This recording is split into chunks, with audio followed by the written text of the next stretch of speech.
So far we've gotten a really nice buck and a good fatty little doe. We processed those, broken them all down. We saved everything we wanted, which was the tenderloins, the backstraps, the football roast. The rest of it we're gonna make some sort of product out of. Some of it we're just gonna make a ground deer, and some of it we're gonna make sausage and jerky out of. What we're gonna do first is we're gonna take our dough, all the parts that we didn't want, and we're gonna mix it up. Now, we would normally add just straight pork fat to this, and we'd usually do it around the 20% margin. Our hunter has requested a little bit leaner than that. And instead of having pork fat, we have 50-50 trim. It's really the pork shoulder. It is a special part of the pork shoulder, so it really is a 50-50 mix of lean and trim. And we got this from a processor friend of ours. So what we're gonna do is get him a 10% fat ratio. So we've got 19 pounds of straight deer here. So to get to that 10% pork fat, we need to add 20% of the product's weight in just this mix, because half of that is going to be pork fat. We know we're gonna have about 10% fat total in this product. Now for all the grinding today, we're gonna use our Walton's One Shot. Now this is the special auger that is gonna grind everything twice. It goes through this chunker plate first, or kidney plate, then it goes through a dual-sided knife, and then finally through whatever plate we want. For this grind, we want a 3/8 plate. So the first thing we gotta do, we've already sanitized everything. We're gonna add some white oil to this to make sure that we're keeping down friction as much as possible. Now it's really cold out. The other day when we started hunting, it was 18 degrees. It's a little bit warmer today, but I think it's only about 25 out there. So that does offer some advantages to us, because we've just got all the deer that we cut up in lugs outside in the garage, because it's gonna stay nice and cold there. And as we always tell you guys, heat is the enemy of any type of processing. We wanna make sure everything's super cold. So I've got my first plate that's going in there. It's gonna sit all the way in the back. That's the first thing that's gonna come in contact with the meat. Then we've got this two-sided knife that's gonna cut it both on its way through that kidney plate and up against our final plate for this, which again is that 3/8 or the 4.5 millimeter plate. I've already weighed out the deer, obviously. That's how I know I need 3.8 pounds of this pork fat mixture. I'm assembling our One Shot. And when we put on the grinder head ring, we want it to be nice and snug, but we don't want to really muscle it down. We just want to get it secure on there. So we're just going to do it until it basically grabs, and that's it. Now, the easier way for me to do this is with our 660-pound scale.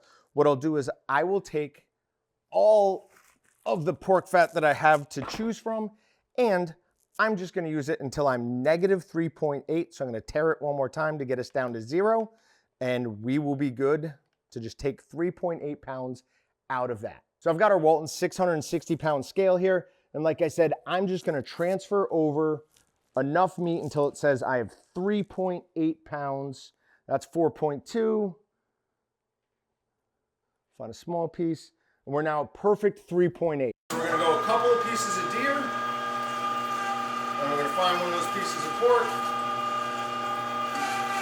And now when we're using the One Shot dual grind head, we don't want the meat really frozen. This piece is pretty much perfect for it. This is nice and long. The auger's gonna grab it, no problem.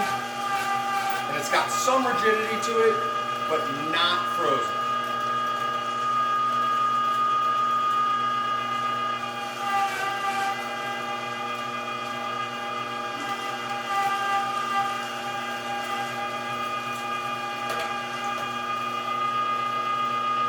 So with the dual grind head, you can see this is only going to take us a minute or two to grind 20-something pounds of meat. If you're using a traditional system, what you'd want to do is you first want to go through your 10 millimeter plate, that one with the biggest holes, and also a 3/8 plate. I might have called this a 3/8 earlier. I meant 3/16, the 4 millimeter, 4.5 millimeter one. But you want to do that first, then you want to come back through a second time and grind it down through your 3/16 inch plate. One shot just gets it all done at once, lets us get our meat out of the cold, processed, and then back into the cold as quickly as possible. A big problem with a lot of people and their deer meat, when people say, oh, it's gamey, it has an odd taste, it's usually not actually the deer. As long as the deer's been eating a good diet, you know, it's not snacking on a bunch of garbage, and it was processed well and quickly and cleanly, it tastes absolutely delicious. Anyone who says, you know, oh, I don't like deer meat, generally they've just had a bad experience with something that sat in the back of someone's truck for too long.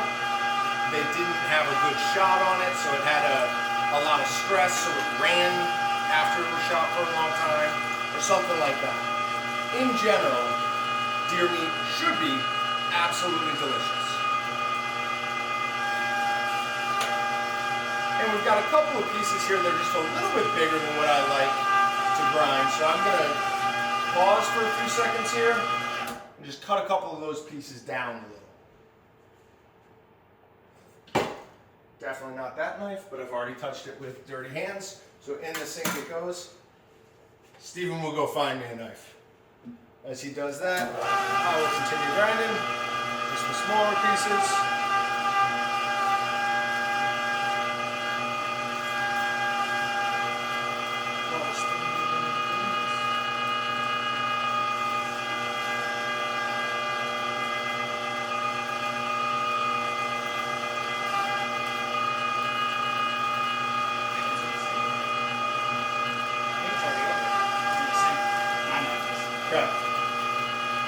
My lovely assistant Stephen is telling me that I'm wrong.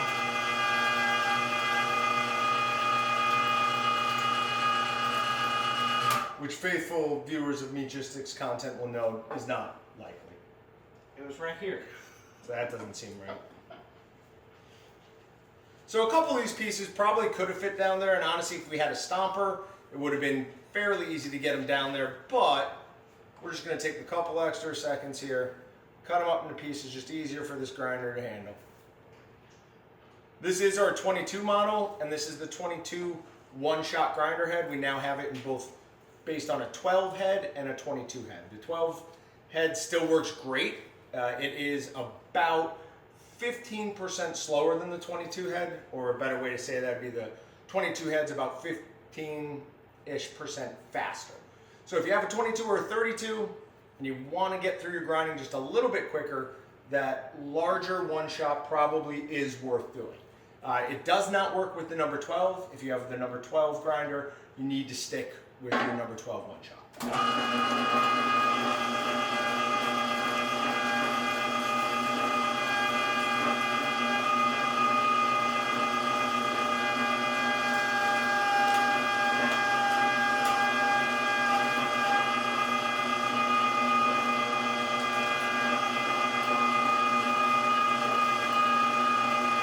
So as you can see, this is chewing right through this, no problems whatsoever.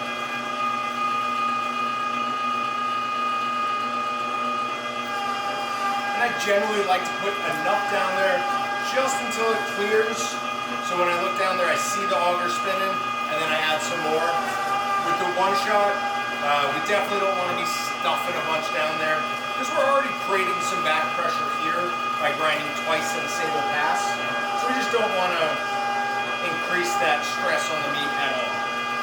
And I have one more piece that I probably should have cut up.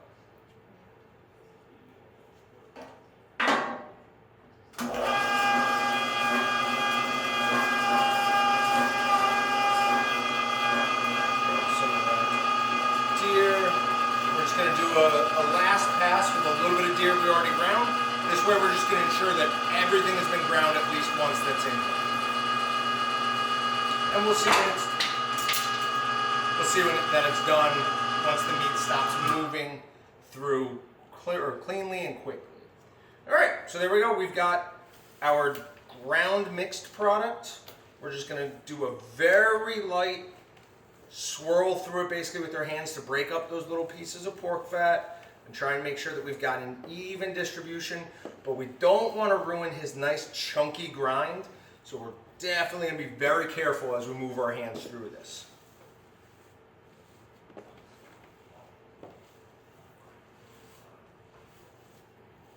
And we're gonna end up stuffing these into some deer bags, 1 pound chub string, which he'll be able to put in the freezer and just take out as needed. So we'll cover that next. So now we're gonna stuff all of the ground product we made into our Camo Wild Game bags. These are 1 pound chubs. We've got the largest stuffing tube on our 30-pound electric stuffer. And then Steven over here is gonna use our meat bag tape machine to get them wrapped up nice and tight. We're gonna throw them in this lug and get them in the freezer for the Kings.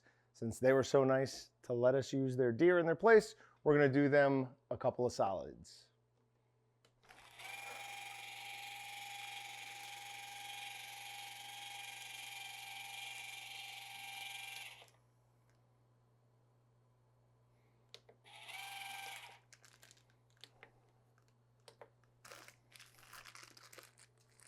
You're gonna have to twist it. I'll twist it for you. You'll twist it for me, look at that.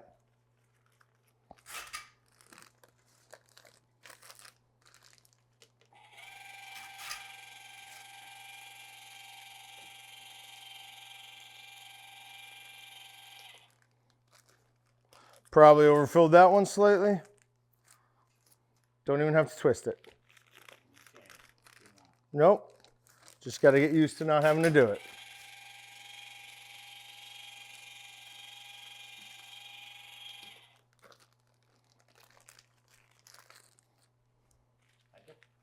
Yep. See how quickly we can get through these.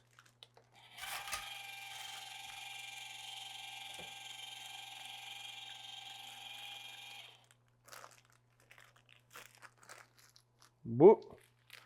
That one's still coming.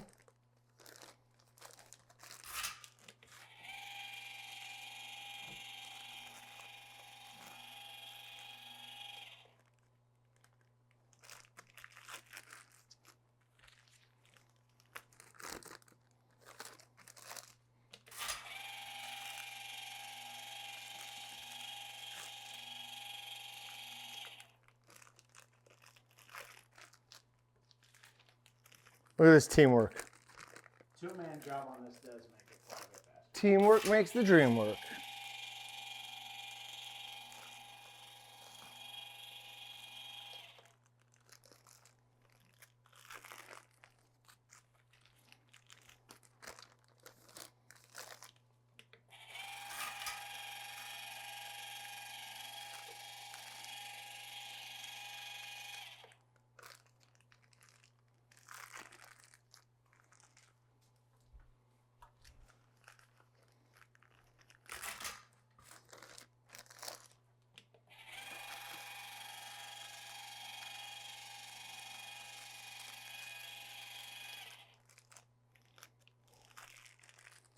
Nope, that one's a little overfilled.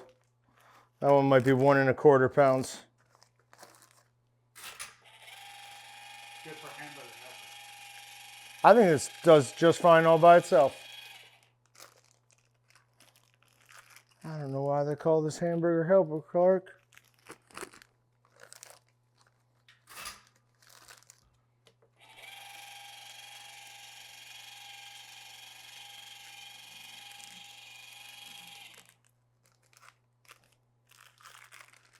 What's your favorite of all the vacation movies? Probably Christmas. Yeah. Unfortunately, I think that's most people's nowadays. I do think Vegas is underrated though. Yeah, but it's nowhere near as good as the original. Yeah. Vegas doesn't get the love that I think it deserves though. It's definitely better than European. Yeah, European's kind of weird. Terrible.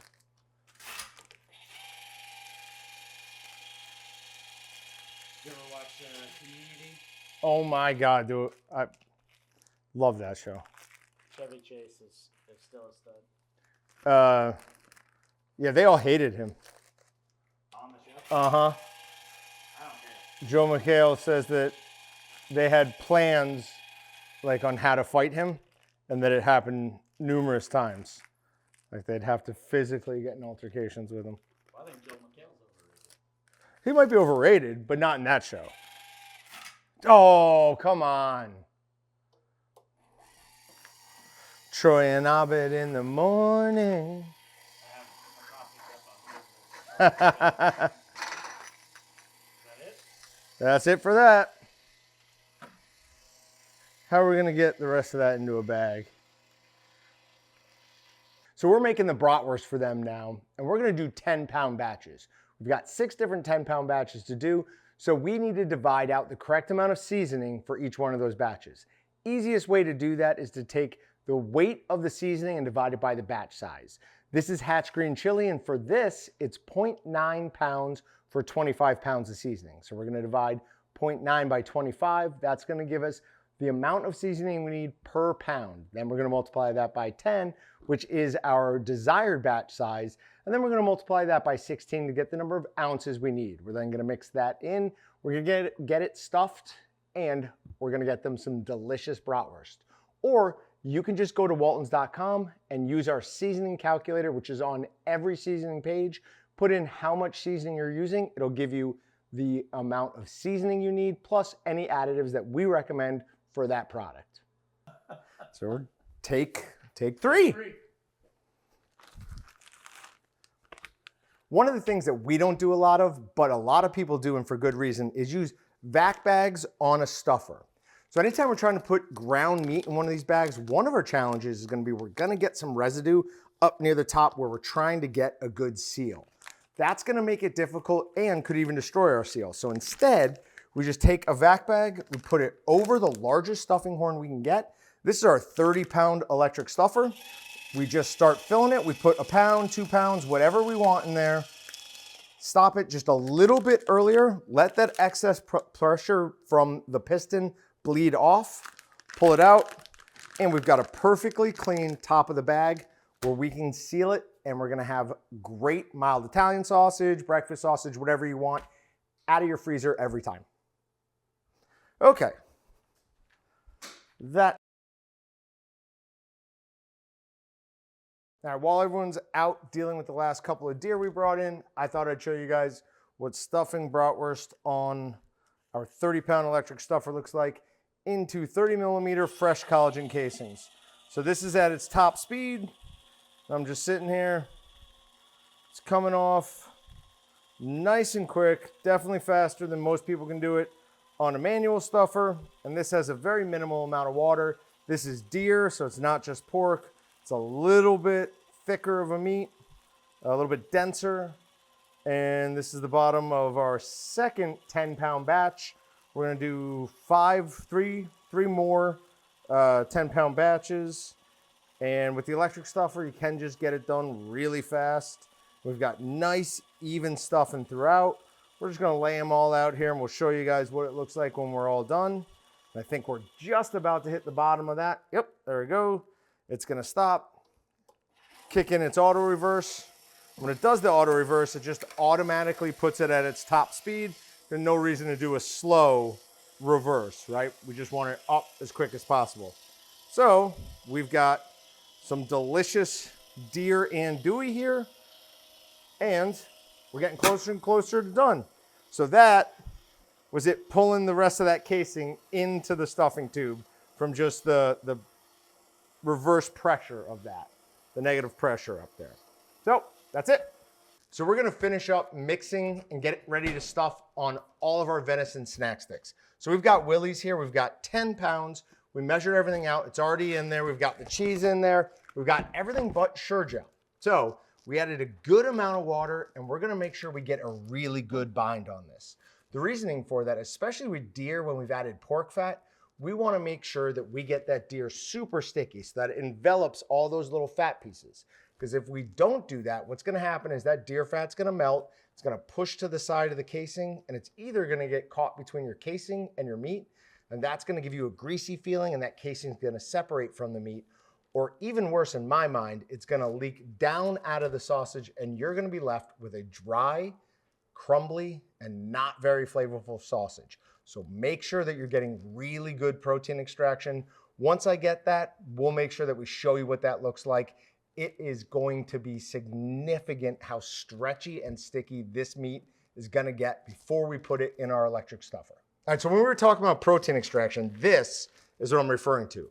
Nice, sticky, stretchy meat that is gonna envelop that fat. So when that fat does actually melt, because it's gonna melt when we cook it, it won't be able to escape through the proteins. It's like Velcro, holding it closed. So it's just gonna reform in that same pocket, and our fat is gonna be exactly where we want it to be. Remember, this is especially important on deer meat that we've added pork fat to. All right, so we're gonna stuff this. This is our 19 millimeter snack stick casing, and this is our 30-pound electric stuffer. We've got willies with deer meat in there. Once we hear it hit that, we're gonna slow it down just a little bit, but as you can see, it's coming off nice and fast. In fact, for your average home person, this is about as fast as I would recommend that you take it off at. We're gonna speed it up just a little bit here so you can show or see that it can do it. As it comes off, I mean, you're not doing that with an 11-pound manual stuffer by yourself, most likely. So if you do a lot of your own processing, especially if you like to do snack sticks, you like to do summer sausage, bratwurst, anything like that, 30-pound electric stuffer makes life a lot easier, especially if you're doing them solo. You can see it just keeps coming off, no problems. And this is the 19 millimeter. If you do the 21 millimeter, it'll stuff even easier than this. One of the best things about deer hunting, deer camp, is the venison jerky. Now, it takes a while to make, so we won't have this one till next year, but we've got the rounds from 2 of the deer we shot, and we're gonna make some venison jerky. We've chosen the sweet teriyaki jerky. What we're gonna do is put it on our Walton's 12-inch slicer, get it nice and thick, then we're gonna marinate it in this jerky seasoning. We're gonna add cure. I know a lot of people don't with their jerky, but I say it's like wearing a seatbelt. Even if you're just driving around the corner, it's still a good idea. Doesn't hurt anything, and it might save you a lot of pain in the long run. Now we've got 14 pounds here, so we're gonna slice this up on our 12-inch Walton slicer. Then we're gonna marinate it, and we're gonna put it in a smoker. I know a lot of people like putting it in a dehydrator, and if you have one of our 12-tray digital dehydrators or 2,000 square inch digital dehydrators, those do get hot enough, but in general, most dehydrators aren't gonna get high enough for you to be able to safely process jerky. So we recommend you put it in your smoker, and then if you want a little bit of a drier texture to it, put it in your dehydrator after that. So with this slicer, one of the nice things is we can get even size slices throughout everything. No guessing with a knife. It'll get you exactly the thickness you want. You might occasionally want to rotate your piece of meat. What that's gonna do is going to prevent tailing. What tailing is as we push the carriage across the blade, it's gonna cut really well initially, but when that meat's not nice and frozen, at the end, it's gonna start tailing off. So it's gonna be thinner at the end, and it kind of just pushes it out. So what we wanna make sure we're doing is every 4 or 5 pushes of the carriage, we pick the piece of meat up and we turn it on its side. So what was the front is then the back, what was the back is then the front, and that's gonna make sure that we have nice, even thickness throughout the entire thing. So we chose the sweet teriyaki jerky. Now we have a 14-pound batch. That is 29 point something ounces of seasoning for just that meat. So lots of sugar in this one. We're definitely not gonna recommend you try this with our tender jerky where we add extra sugar, because this already has enough sugar in it. Now we're at a deer camp, so we don't have water that we want to be putting on our meat. We've been drinking bottled water all week. What we're gonna do here is put all the seasoning in there and the cure, and then we're gonna put just enough water to make it so all of this meat can be marinating the entire time. We're then gonna let it sit for at least 24 hours. Then we're gonna put it in the smoker.